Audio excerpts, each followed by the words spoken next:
گوجری زبان میں اپڈیٹ سنیے۔ بھارت کے زیر تسلط جموں کشمیر میں قتل و غارت گری، چھاپا، محاصرہ، املاک کی تباہی، زمین ور قبضہ، کراں کی ضبطی اور اجداں کی پامالی کو ایک نہ ختم ہونے والا سلسلہ بدستور جاری ہے۔ کشمیر کی خصوصی حیثیت کا ظالمانہ فیصلہ تو بعد کشمیر کے اندر جنگل کو راج ہے۔ بے گناہانہ جعلی جھڑپاں میں قتل کرنا بھارتی فوج کو مشغلوں بن گیا ہے۔ آج تک ہزاراں کی تعداد میں بے تکثیر نوجوانانہ جعلی جھڑپاں میں قتل کیے جا چکے ہوئے ہے۔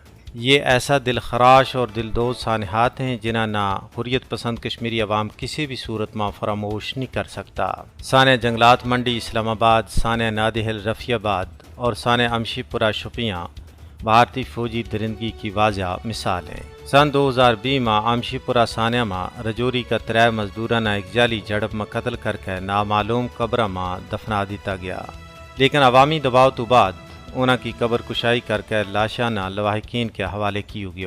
انہاں قاتلاں بچوں کیپٹن بپندرا سنگھ نہ عمر قید کی سزا یہ ثابت کر رہی ہے کہ ایسا تمام کیساں میں بھارتی فوج ملوث ہے۔ انہوں تو یہ چاہیے تھو کہ ایسا دل خراش واقعات میں ملوث تمام مجرمانہ پھانسی کی سزا دیتی جاتی، لیکن آج تک کسی ایک مجرم فوجی نہ پھانسی نہیں دیتی گئی، جیڑی بھارتی نام نہاد جمہوریت کا متھا پر ایک بدنما داغ ہے۔ بھارتی قاتل فوجی انعامات اور ترقیاں واسطے بے تکثیر کشمیری نوجوانوں نہ کروں اغوا کر کے جعلی مقابلہ میں شہید کر رہے ہیں، جیڑو عالمی برادری واسطے بھی ایک لمحہ فکری ہے۔